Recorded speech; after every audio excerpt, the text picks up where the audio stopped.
My name is Sarah Calloway. I am 29 years old. 8 months ago, the river took my husband, and I never got to say goodbye. That is not an easy sentence to write. It is not an easy sentence to say out loud, either. But it is the truth, or at least, it is what I believed with every part of me for the longest, most painful stretch of my life.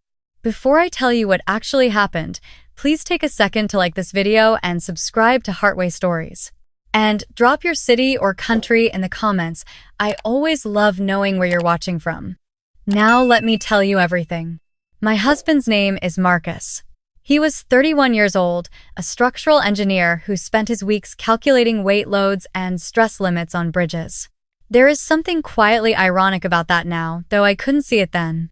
Marcus was the kind of man who remembered your coffee order after meeting you once, who always held the door open for strangers, who still left little notes on the kitchen counter even after 4 years of marriage. Nothing dramatic.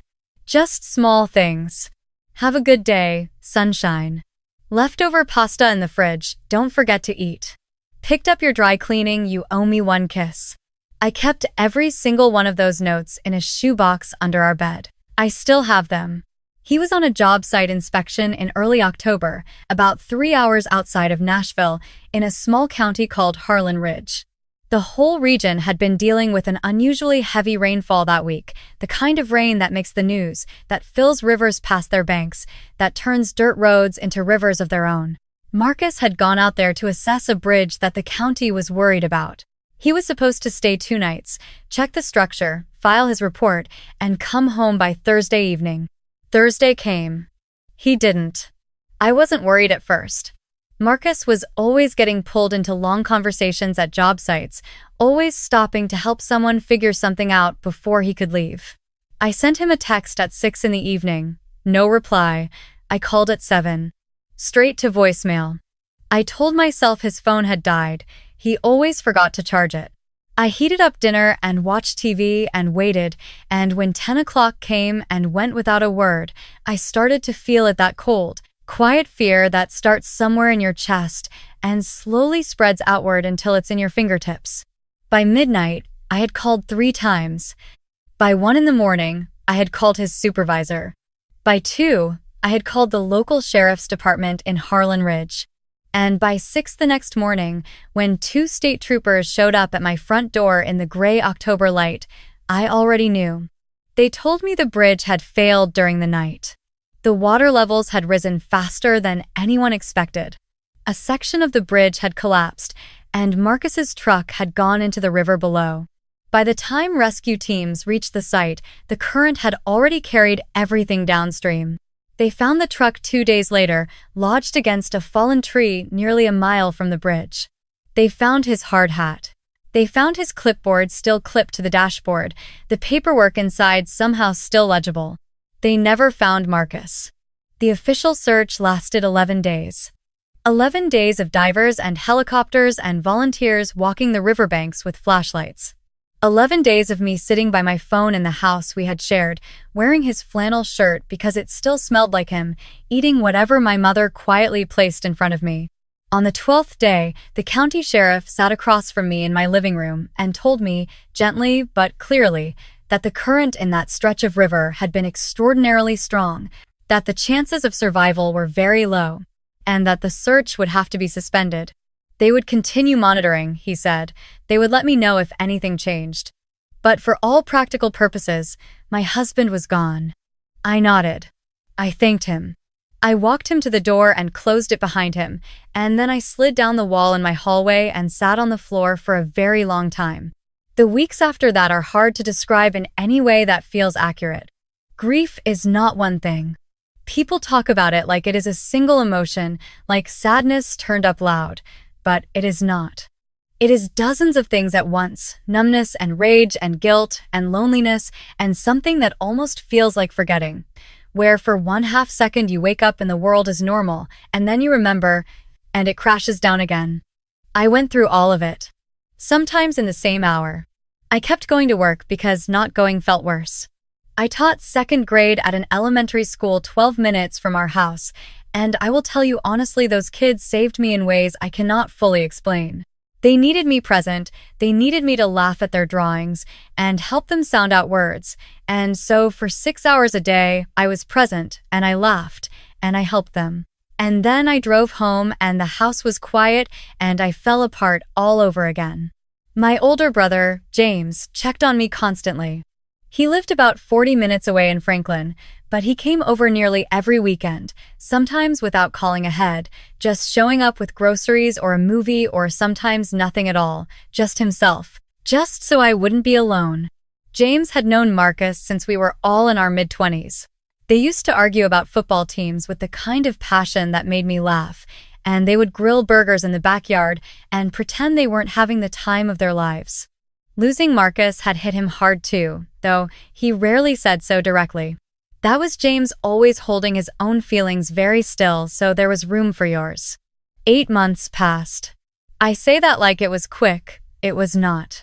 8 months is a very long time when every single day feels like walking through sand. But somewhere around month 7, something in me had begun to shift, slowly and almost against my will. I was not better. I was not over it. But I had started to understand, in some quiet way, that I had to keep building a life. That Marcus would have wanted that. That staying frozen was its own kind of loss. Then my phone rang on a Tuesday afternoon in June. I was at the kitchen table grading papers when I felt it vibrate. I glanced at the screen. James. I picked up immediately. "Hey," I said. "What's up?" His voice was strange. Not panicked, not upset, but strange in a way that made me set down my red pen and sit up straight without knowing why. "Sarah." He paused. Just a beat, but it was enough. "Are you sitting down?" I felt something move through my chest. "James." "What's wrong?" "Nothing is wrong," he said quickly. "Or I don't know. I don't know what it is yet. I need you to listen to me and not freak out, okay? Can you do that?" "You're already making me freak out," I said. "Just talk." Another pause. Then he said, "I was in Memphis this weekend. You know, I was down there for that trade conference. And yesterday morning, I went to get coffee at this place near the hotel, and Sarah," he stopped. "James. There was a man sitting at a table by the window," he said. "And I know how this is going to sound, but he looked exactly like Marcus." The kitchen went very quiet. "I know," James said, before I could speak. "I know." I stood there like an idiot for probably a full minute just staring at him. I told myself it was just someone who looked similar. You know how your brain does that sometimes. You see someone from behind and your heart jumps. I've had that happen 100 times in the last 8 months. "But," I said, my voice barely made any sound. "But this was different." He exhaled slowly. "Sarah, this man had the scar on his chin. The one Marcus got when he was 12 and fell off his bike. I have looked at that scar across dinner tables and on FaceTime calls for 6 years. I know what it looks like, and this man had it." My hand had gone tight around the phone. "Did you talk to him?" I tried. James's voice was careful now, like he was measuring every word. I walked up to him and I said his name. "Marcus." And he looked up at me, and, Sarah, he didn't recognize me. He looked at me like I was a stranger. I said, "Marcus Calloway?" And he shook his head and said his name was different. He said his name was James. Paused. He said his name was Daniel Webb. I was on my feet now. I didn't remember standing up. "He paid for his coffee and he left," James continued. I followed him outside, and I know that sounds alarming, but I had to. I asked him to wait. I told him I thought I knew him, and he was polite but confused. He said he didn't think we'd ever met. He said he'd been living in Memphis for about 7 or 8 months. And then he got in a truck and he drove away. "James." My voice cracked on his name. "I took a photo," he said quietly, "before he left. From across the room. I didn't want to be that person, but I needed to be able to show you. I'm sending it right now." I pulled the phone away from my ear and waited. The notification came through in seconds. I tapped on it. The photo was taken from a distance, a little blurry, the light in the coffee shop casting long morning shadows across the tables. But I could see him clearly enough. A man sitting alone, a ceramic mug in front of him, looking slightly to the side. He was thinner than I remembered. His hair was a little longer, and there was something unfamiliar about the way he held himself, a kind of stillness that hadn't been there before. But the shape of his face, the set of his jaw, the way his left hand rested on the table. I knew those hands. I had held those hands in a hospital waiting room, at a wedding altar, across 100 kitchen tables, in the dark of too many early mornings to count. "James," I whispered. "That's him." My brother exhaled like he had been holding his breath for 2 days. "I think so too," he said. "But Sarah, I need to say this carefully." He did not know who I was. He genuinely did not seem to recognize me. "So, before you, I'm going to Memphis," I said. "I figured," he said. "I already looked up flights." I drove to Nashville the next morning, and James picked me up at the airport. He had spent the 2 days since the coffee shop quietly retracing the man's movements, not in a frightening way, but with the careful, methodical patience that James brought to everything. He had gone back to the same coffee shop the following morning. The barista there had recognized the description. She said the man came in most mornings, that he was quiet and polite, that she thought he worked somewhere nearby in construction or contracting. She didn't know his name. James had walked the blocks around the coffee shop. 3 streets over, there was a small construction company. Nothing big, a local outfit that did renovation work and small commercial builds. And on the company's public Facebook page, in a group photo taken at a job site 2 months earlier, was a man listed as one of their crew. The caption read, "Our team at the Midtown project, great work everyone." And there, second from the left, slightly turned toward the camera, was the man from the coffee shop. Under the photo, a comment from the company owner had tagged him, @DanielWebb Builds. We drove past the construction site that afternoon. Neither of us said much. We sat in James's rental car on the opposite side of the street and watched workers moving back and forth, carrying materials, calling to each other across the noise of power tools. And then, after about 10 minutes, a man came around the side of a half-framed building carrying a length of lumber, and I pressed my hand flat against the car window without thinking. It was him.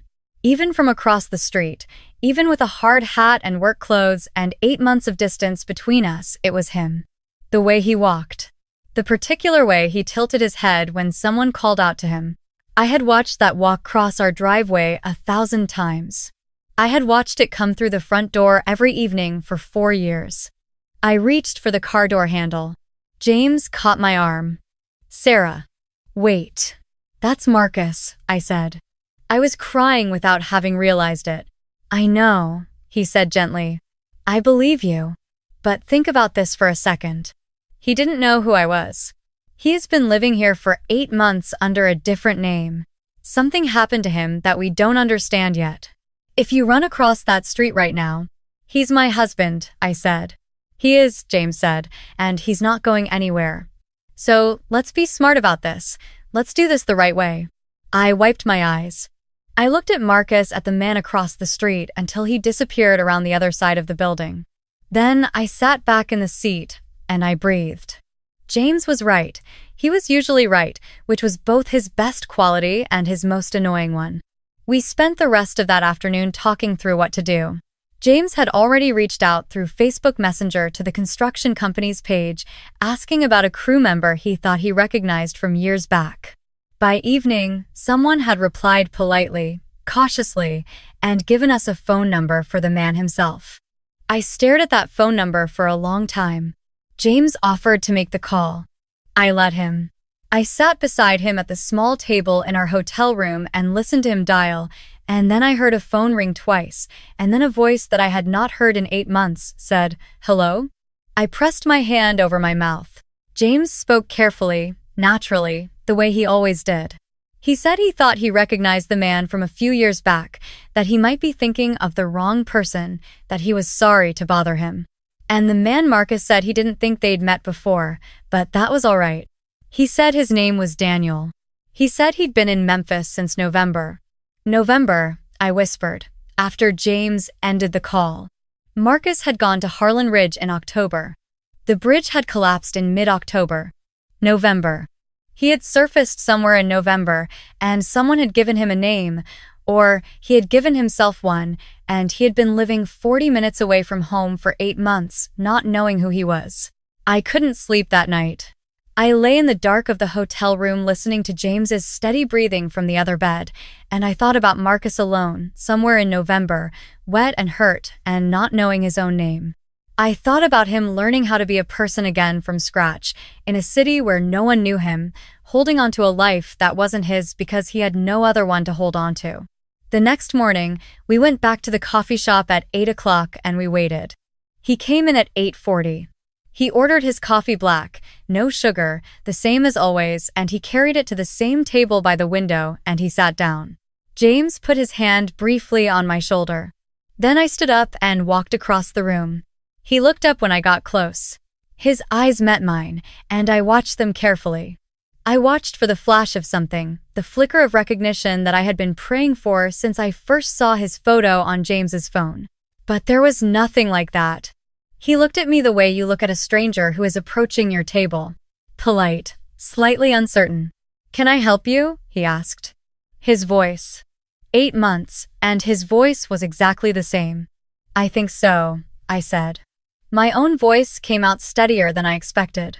"My name is Sarah. I'm sorry to bother you. I think I might know you." He tilted his head slightly. "I don't think we've met," he said. "I'm Daniel." "I know that's what you've been going by," I said gently.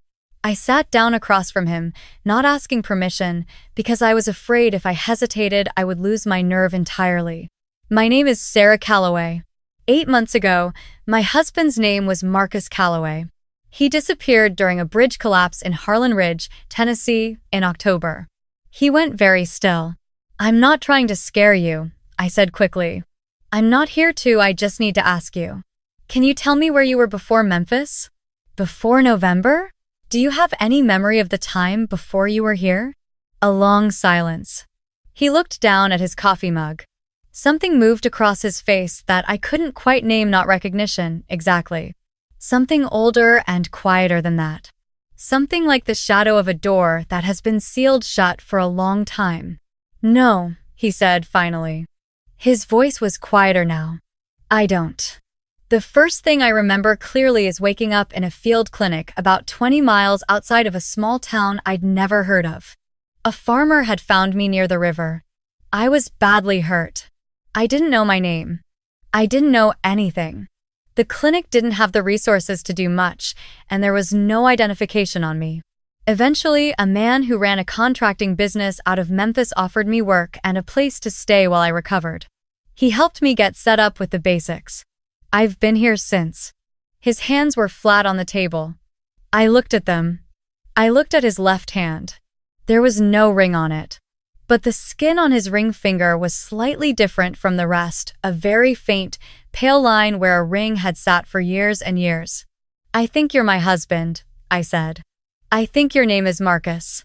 I think you were born in Clarksville, Tennessee, and you went to UT Knoxville for engineering, and your mother's name is Ruth, and you used to make terrible puns about structural integrity that you thought were funnier than they actually were, and you proposed to me on a Tuesday evening in our apartment kitchen because you said you couldn't wait for the weekend."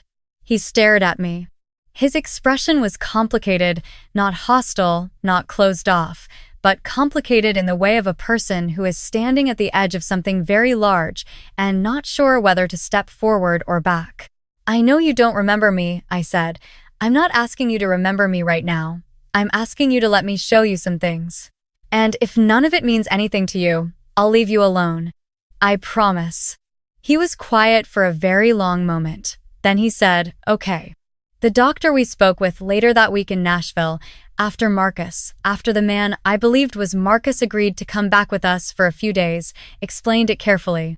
He said the combination of traumatic head injury, prolonged time in the water, and blood loss had caused a dissociative amnesia, a kind of deep reset that the brain sometimes performs as a survival mechanism when the damage and the trauma become too great. He said it was not permanent.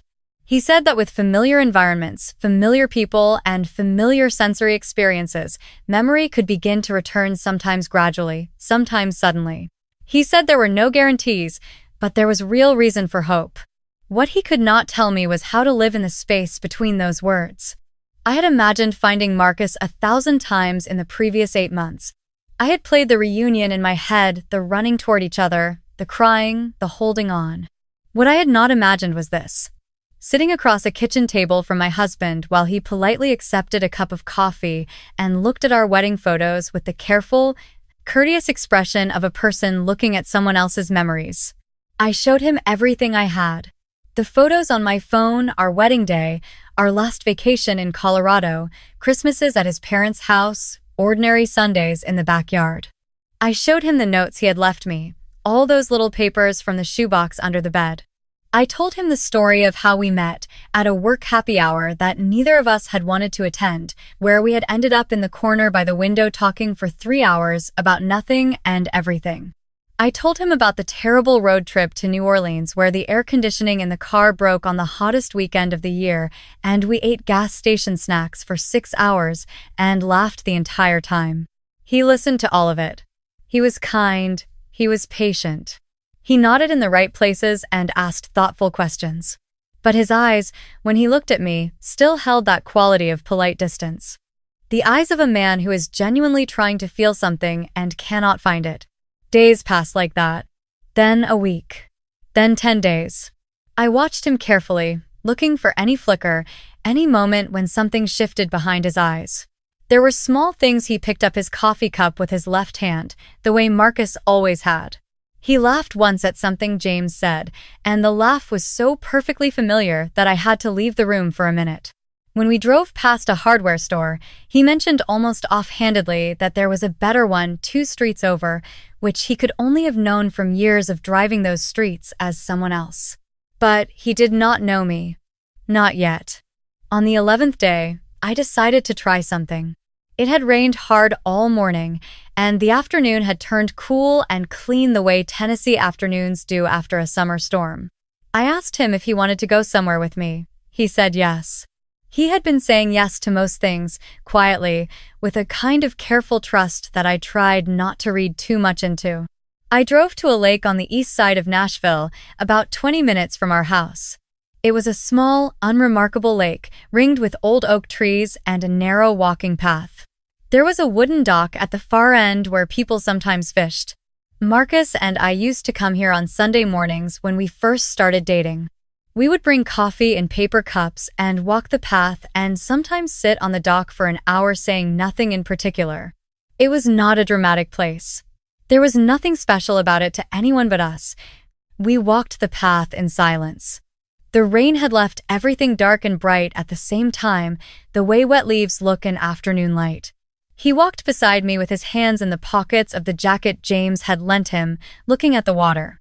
After a while, we reached the dock. We sat down at the end of it, feet hanging over the edge, the way we always had. I did not plan what happened next.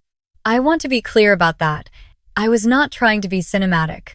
I was just sitting there beside the man who was my husband, aching in the way I had been aching for 11 months, and without thinking, I started to hum. It was a song. Nothing famous. Not a song anyone would know. Marcus had discovered it years ago on some late-night internet spiral. A quiet, slightly old-fashioned folk song that he had played for me one evening in our kitchen, and that we had somehow adopted as ours after that. We had danced to it in the kitchen. We had hummed it in the car. It was woven into hundreds of small, ordinary moments across 4 years of marriage. I hummed the first verse quietly. Just the melody, no words. The sound of it felt strange in my own throat. I hadn't hummed it since October. I had barely been able to think about it without it feeling like a bruise. He sat very still beside me. I kept humming. And then, after about 30 seconds, something happened that I will remember for the rest of my life.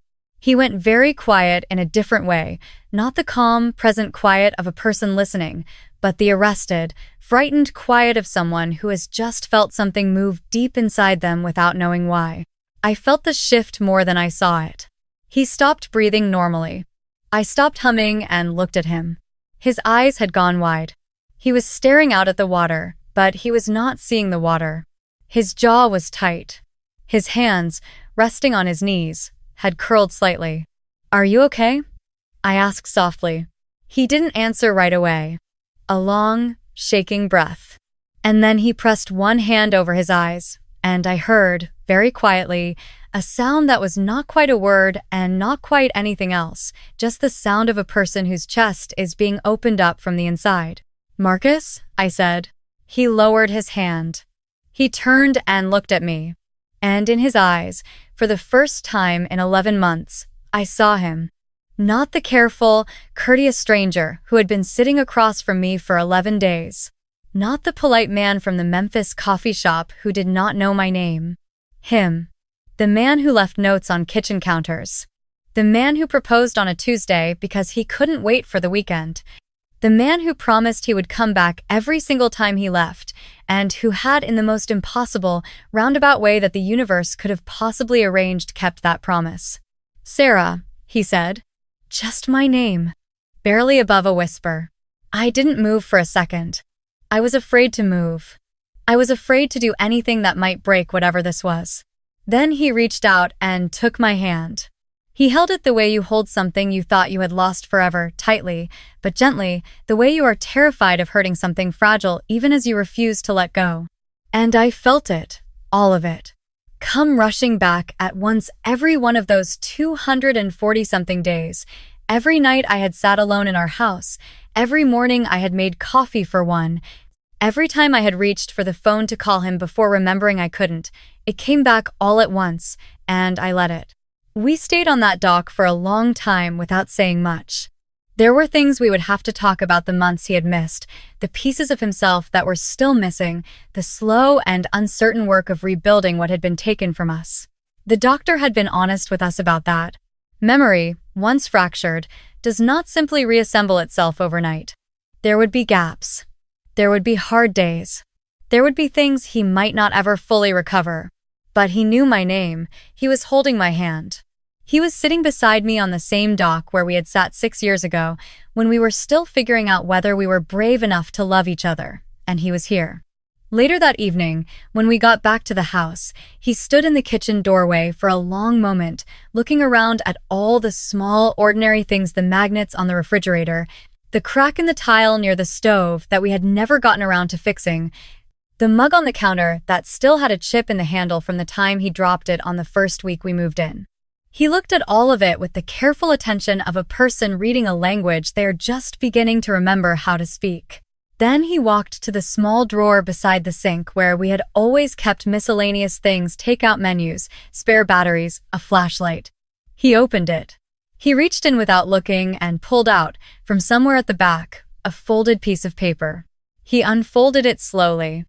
I leaned over and looked. It was one of his notes. I hadn't even known that one was there. Written in his handwriting, in the particular blue pen he always used. Gone to the store. Back in 20. Love you more than load. Bearing walls. M. He read it. Then he laughed.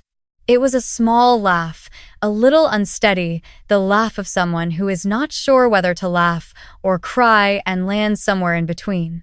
But it was his laugh. I recognized every part of it. "That's terrible," he said. "Did I think that was funny?" "You thought it was hilarious," I told him. He folded the note back up and held it in his hand. He looked at me across our kitchen, in our house, in the life we had built together, and he said, "I want to remember everything." "I know," I said. "We have time." And for the first time in 11 months, I believed that was true.